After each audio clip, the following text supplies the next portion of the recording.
ഈ സിനിമയുടെ ക്രിയേറ്റർമാർക്ക് മാപ്പ് പറയേണ്ടി വന്നു, 17 കട്ടുകൾക്ക് വഴങ്ങേണ്ടി വന്നു എന്നുള്ളതിനെ ഏത് നിലയിൽ കാണണം? കേരളത്തിൽ CPM-നെ വിമർശിക്കുന്ന, കോൺഗ്രസിനെ വിമർശിക്കുന്ന, ഇതര രാഷ്ട്രീയ കക്ഷികളെ വിമർശിക്കുന്ന, അതിന്റെ തലപ്പൊക്കമുള്ള നേതാക്കളെ നിശിതമായി പരിഹസിക്കുന്ന നിരവധി സിനിമകൾ വന്നിട്ടുണ്ട്.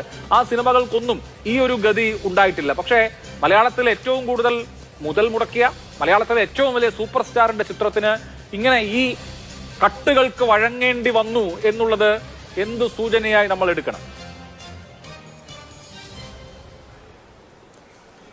അഭിലാഷ്, ഞാൻ അതിലേക്ക് വരാം. അതിനു മുൻപ് ഇക്കാര്യത്തിൽ വലതുപക്ഷ സംഘടനകളുടെ, തീവ്ര സംഘടനകളുടെ, അല്ലെങ്കിൽ ഇപ്പൊ BJP-യുടെ നിലപാട് എന്ന് പറയാൻ പറ്റില്ല. BJP ഇക്കാര്യത്തിൽ പല നിലപാടുകളാണുള്ളത്. ചില ആളുകൾ സിനിമയെ സിനിമയായി കാണണമെന്ന് പറഞ്ഞു, ചില ആളുകൾ ബഹിഷ്കരിക്കണമെന്ന് പറഞ്ഞു, ചില ആളുകൾ പലരും പലതരത്തിലാണ് ഈ സിനിമയെ സമീപിച്ചത്.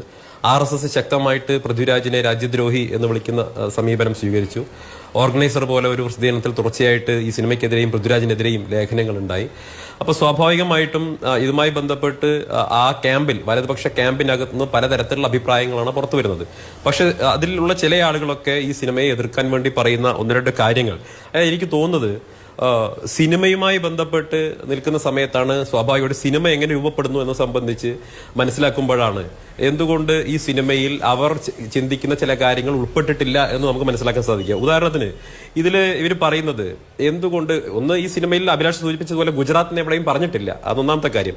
രണ്ട്, ഈ സിനിമയിൽ എന്തുകൊണ്ട് ഗുജറാത്ത് കലാപം കാണിച്ചപ്പോൾ ഗോദ്ര കാണിച്ചില്ല എന്നുള്ളതാണ് അവരുടെ പ്രാഥമികമായ ചോദ്യം. നോക്കൂ, ഈ സിനിമയിൽ രണ്ടാമത്തെ മാത്രം ഹീറോ ആയിട്ടുള്ള പൃഥ്വിരാജിന്റെ കഥാപാത്രം സയ്യിദ് മസൂദ് എന്ന് പറയുന്ന 13 വയസ്സുള്ള ഒരു കുട്ടി, അദ്ദേഹത്തിന്റെ കുടുംബം നഷ്ടപ്പെടാനിടയായ ഒരു സാഹചര്യം, അതാണ് ഈ സിനിമയിൽ കാണിച്ചിരിക്കുന്നത്. അല്ല, ഗുജറാത്ത് കലാപമൊന്നുമല്ല. ഈ സയ്യിദ് മസൂദിന്റെ കാഴ്ചപ്പാടിൽ ഉണ്ടായിട്ടുള്ള അദ്ദേഹത്തിന്റെ കുടുംബത്തിന് നേരിട്ടുള്ള ഒരു അതിക്രമമാണ് സിനിമയുടെ ഇതിവൃത്തം എന്ന് പറയുന്നത്. ഈ സയ്യിദ് മസൂദ് എന്ന് പറയുന്ന 13 വയസ്സുള്ള കുട്ടി ആ കലാപത്തിന് കാരണമായിട്ടുള്ള ഗോദ്രയോ അല്ലെങ്കിൽ അതിന് മുമ്പുണ്ടായിട്ടുള്ള സംഭവങ്ങളോ കണ്ടിട്ടില്ല, അതിനുശേഷം ഉണ്ടായ സംഭവം കണ്ടിട്ടില്ല. അദ്ദേഹം ആകെ കണ്ടിട്ടുള്ളത് 13 വയസ്സുള്ള ഒരു കുട്ടി കണ്ടത് തന്റെ കണ്ണിന്റെ മുന്നിൽ വെച്ച് തന്റെ കുടുംബം കൂട്ടക്കൊലയ്ക്ക് വിധേയമാക്കപ്പെടുന്നു. അതാണ് ആ കുട്ടി ആകെ കണ്ടിട്ടുള്ളത്. ആ കുട്ടിയുടെ കാഴ്ചപ്പാടിൽ ആ കൂട്ടക്കൊലയ്ക്ക് നേതൃത്വം കൊടുത്തിട്ടുള്ള ബജറംഗി എന്ന് പറയുന്ന വില്ലനാണ് ആ കുട്ടിയുടെ 13 വയസ്സുള്ള കുട്ടിയുടെ കണ്ണിലെ ഏറ്റവും വലിയ ശത്രു എന്ന് പറയുന്നത്. ഇതാണ് സിനിമയുടെ പ്രമേയം. അപ്പൊ സ്വാഭാവികമായിട്ടും ഒരു സിനിമ വികസിച്ചു വരുന്ന സമയത്ത്, സയ്യിദ് മസൂദിന്റെ കഥാപാത്രം വികസിച്ചു വരുന്ന സമയത്ത്, ഇതൊരു ഡോക്യുമെന്ററി അല്ല, ഇതൊരു ഹിസ്റ്റോറിക്കൽ സിനിമയല്ല എന്ന് ആദ്യം മനസ്സിലാക്കണം. ഇതൊരു കൊമേഴ്സ്യൽ, പക്കാ കൊമേഴ്സ്യൽ സിനിമയാണ്. ഒരു തരത്തിലുള്ള ലോജിക്കും ഈ സിനിമയിലില്ല. അതുകൊണ്ട് തന്നെ ലോജിക് അപ്ലൈ ചെയ്യാൻ പറ്റില്ല. ഇപ്പം ലോജിക് അപ്ലൈ ചെയ്യുമെങ്കിൽ മഞ്ജു വാര്യരുടെ കഥാപാത്രം വേദിയിൽ നിന്ന് പ്രസംഗിക്കുമ്പോൾ അവിടെ അധ്യക്ഷൻ ഉണ്ടാവണ്ടേ, സ്വാഗതം പറയുന്നയാൾ ഉണ്ടാവണ്ടേ? നമ്മൾ അമേരിക്കൻ പ്രസിഡന്റ് തെരഞ്ഞെടുപ്പ് ശൈലിയിൽ ഒരാൾ മാത്രം വേദിയിൽ നിന്ന് പ്രസംഗിക്കുന്ന യോഗങ്ങൾ കേരളത്തിൽ പതിവുണ്ടോ? അപ്പൊ ലോജിക്കിനൊന്നും ഒരു തരത്തിലുള്ള പ്രാധാന്യവും കൊടുത്തിട്ടില്ല. ഒരു കൊമേഴ്സ്യൽ മൂവിയാണ്. കൊമേഴ്സ്യൽ ആസ്പെക്ടിൽ അതിന്റെ മുൻ സിനിമ ലൂസിഫർ, അതിന്റെ 1ാം സിനിമയിൽ നിന്ന് 2ാം സിനിമ ഉണ്ടായപ്പോ കേരളത്തിന്റെ സമകാലിക രാഷ്ട്രീയവുമായി ബന്ധിപ്പിക്കുന്ന രീതിയിൽ അവർക്ക് ചില കാര്യങ്ങൾ കൊണ്ടുവരേണ്ടി വന്നു. സ്വാഭാവികമാണ്. അപ്പൊ കേരളത്തിൽ ഇന്നത്തെ രാഷ്ട്രീയം ചർച്ച ചെയ്യുന്ന എന്താണ്? കേരളത്തിലേക്ക് കടന്നു വരാൻ വേണ്ടി കേന്ദ്ര ഭരണത്തെ ഉപയോഗിച്ചുകൊണ്ട്, കേന്ദ്ര ഏജൻസികളെ ഉപയോഗിച്ചുകൊണ്ട് BJP നടത്തുന്ന ശ്രമങ്ങൾ, തീർച്ചയായിട്ടും അവർക്ക് ആ ഒരു പൊളിറ്റിക്കൽ രാഷ്ട്രീയ അന്തരീക്ഷം സിനിമയിൽ അവർ ഉപയോഗിച്ചിട്ടുണ്ടാവാം. അപ്പൊ ഇത് സ്വാഭാവികമായിട്ടും കണക്ട് ചെയ്ത് വരുന്ന സമയത്ത് അവർ ഇതുമായി ബന്ധപ്പെട്ട ഒരു കലാപത്തിന്റെ ഭാഗം പരിശോധിച്ചിട്ടുണ്ടാവാം. പക്ഷെ അവിടെയൊക്കെ ഞങ്ങൾ ആഗ്രഹിക്കുന്ന കാര്യങ്ങൾ കൂടി കാണണം. ഇപ്പോ ഗുജറാത്തിലെ കലാപത്തെ ഗോദ്ര വെച്ച് ജസ്റ്റിഫൈ ചെയ്യണമായിരുന്നു എന്നാണല്ലോ BJP-യുടെ നറേറ്റീവ്, ആഗ്രഹം എന്ന് പറയുന്നത്. അതിന് സൗകര്യമില്ലെന്നേ, അതിന് സൗകര്യമില്ല. അത് നിങ്ങളുടെ ഇഷ്ടമാണല്ലോ, BJP-യുടെ ഇഷ്ടമാണല്ലോ ഗുജറാത്തിലെ കലാപത്തെ ഗോദ്ര വെച്ച് ജസ്റ്റിഫൈ ചെയ്യണം എന്നുള്ളത്. ഇന്ത്യയിലെ മറ്റൊരു വിഭാഗം ജനങ്ങൾക്ക് അല്ലെങ്കിൽ അതിനെ എതിർക്കുന്ന BJP എതിർക്കുന്ന ആളുകൾക്ക് അതിന് സൗകര്യമില്ല. അതൊരു ജസ്റ്റിഫിക്കേഷനെ അല്ല എന്ന് തോന്നിയിട്ടുണ്ടാകും.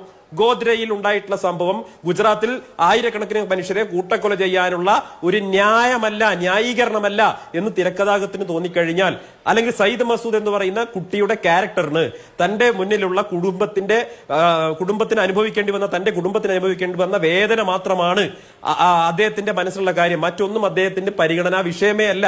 നിങ്ങൾ ആ ദൃശ്യങ്ങൾ കണ്ടാൽ മനസ്സിലാകും. പാകിസ്ഥാന്റെ തീവ്രവാദ ക്യാമ്പ് പോകുന്ന സമയത്തും ഈ കുട്ടിക്ക് ആ തീവ്രവാദി പറയുന്ന ആശയങ്ങളോട് യോജിക്കാൻ കഴിയുന്നില്ല. തീവ്രവാദി പറയുന്ന മുദ്രാവാക്യം ഏറ്റുവിളിക്കുന്ന പോലും ഇല്ല. അതൊക്കെ അതിൽ കാണിക്കുന്നുണ്ട്. അപ്പൊ മാത്രമല്ല, ഒരു സ്ഥലത്ത് വെച്ച് അദ്ദേഹത്തെ ഇന്ത്യൻ എന്നാണ് വിളിക്കുന്നത്, ഒരു ഇന്ത്യക്കാരൻ എന്നാണ് പരിചയപ്പെടുന്നത്. അപ്പൊ ആ രീതിയിൽ പരിചയപ്പെടുന്ന ഒരു കഥാപാത്രത്തെ ഒരു ദേശസ്നേഹത്തിന്റെ പശ്ചാത്തലത്തിൽ തന്നെയാണ് പരിചയപ്പെടുത്തിയിട്ടുള്ളത്. ഇവരുടെ പ്രശ്നം ഹിന്ദു വിഭാഗത്തെ ബാഡ് ലൈറ്റിൽ കാണിക്കുന്നു എന്നുള്ളതല്ല, മറിച്ച് സംഘപരിവാറിന്റെ രാഷ്ട്രീയത്തെ ബാഡ് ലൈറ്റിൽ കാണിക്കുന്നു എന്നുള്ളതാണ് ഇവരുടെ പ്രശ്നം. ഗുജറാത്ത് അല്ല ഇവരുടെ പ്രശ്നം. വാസ്തവത്തിൽ കേരളത്തിൽ അവരുടെ രാഷ്ട്രീയവും ഹെലികോപ്റ്റർ രാഷ്ട്രീയവും 35 സീറ്റിൽ ജയിക്കുമെന്ന വിടുവായത്വവും ഇതൊക്കെ ഈ സിനിമയിൽ വളരെ ഒരു നർമ്മത്തോടു കൂടി അവതരിപ്പിക്കപ്പെട്ടിരിക്കുന്നു. ഇത് പലർക്കും പൊള്ളിയിരിക്കുന്നു. അതുകൊണ്ട് ഈ സിനിമയെ ആക്ഷേപിക്കുക എന്നതിന് വേണ്ടി ഇത് ആരാണ് തുടങ്ങി വെച്ചതെന്ന് നമുക്കറിയാം. ബിജെപിയുടെ സംസ്ഥാന പ്രസിഡന്റ് സിനിമയെ പിന്തുണച്ചു. എന്നാൽ ബിജെപിയുടെ സംസ്ഥാന പ്രസിഡന്റ് എതിരായിട്ട് നിൽക്കുന്ന ഒരു വിഭാഗത്തിന്റെ സൈബർ അണികൾ അതിനെതിരായിട്ടുള്ള ഒരു യുദ്ധം അത് തന്റെ നേതാവിനെ പറഞ്ഞതുകൊണ്ട് എന്ന് പറയാൻ പറ്റാത്തത് കൊണ്ട് ഗുജറാത്തിനെ കൂട്ടുപിടിച്ചുകൊണ്ട് സിനിമയ്ക്കെതിരെ പറഞ്ഞു. അതാണ് ഒന്നാമത്തെ യാഥാർത്ഥ്യം എന്ന് പറയുന്നത്. കൃത്യമായി പറഞ്ഞാൽ സുരേന്ദ്രനെതിരായിട്ടുള്ള സുരേന്ദ്രനെ പോലെ തോന്നിപ്പിക്കുന്ന ഒരു കഥാപാത്രം സുരാജ് വെഞ്ഞാറമൂടിന്റെ വന്നു എന്നുള്ളതാണ് വാസ്തവത്തിൽ കേരളത്തിലെ ബിജെപിക്കാരെ ഇതിനെതിരായിട്ട് തിരിക്കാനുള്ള ഒന്നാമത്തെ കാര്യം എന്ന് പറയുന്നത്. ഇനി രണ്ടാമത്തെ കാര്യം എന്ന് പറയുന്നത് അങ്ങ് ചോദിച്ച ചോദ്യം നോക്കൂ, മോഹൻലാലിനെ പോലെ കേരളത്തെ ലോകത്തിന് മുന്നിൽ അടയാളപ്പെടുത്തിയിട്ടുള്ള ഒരു മഹാനടന്റെ സിനിമയ്ക്ക് ഈ ദുര്യോഗം കേരളത്തിൽ വന്നു എന്നുള്ളത് മലയാളികളെ സംബന്ധിച്ചോളം ഏറ്റവും അപമാനകരമായിട്ടുള്ള കാര്യമാണ്. മോഹൻലാലിന്റെ സിനിമ വീണ്ടും റീ എഡിറ്റ് ചെയ്ത് റിലീസ് ചെയ്യേണ്ട സാഹചര്യത്തിലേക്ക് ഗതികേടിലേക്ക് കേരളത്തിൽ പോയിട്ടുണ്ടെങ്കിൽ മറ്റുള്ള നടന്മാരുടെ മറ്റുള്ള സംവിധായകരുടെ എഴുത്തുകാരുടെയൊക്കെ സിനിമയ്ക്ക് നാളെ ഏത് രാഷ്ട്രീയ പാർട്ടിക്കും ഇതുപോലെ ഭീഷണി ഉപയോഗിക്കാമല്ലോ. ഇവിടെ 2006 ഗുജറാത്തിൽ ഫന എന്ന് പറയുന്ന അമീർ ഖാന്റെ ചിത്രത്തിന് നേരെ സംഘപരിവാറിന്റെ ഭീഷണി ഉണ്ടായി. നർമ്മദ ബച്ചാവോ ആന്തോളന് പിന്തുണ നൽകിയതിന്റെ പേരിൽ അമീർ ഖാൻ മാപ്പ് പറയണമെന്ന് യുവമോർച്ച ആവശ്യപ്പെട്ടു. പക്ഷെ അമീർ ഖാൻ മാപ്പ് പറയാൻ തയ്യാറായില്ല. അതുകൊണ്ട് ഗുജറാത്ത് സർക്കാരും ബിജെപിയും സംഘപരിവാറും ചേർന്ന് ഫനയുടെ ഗുജറാത്തിലെ റിലീസ് തടസ്സപ്പെടുത്തേണ്ടായി.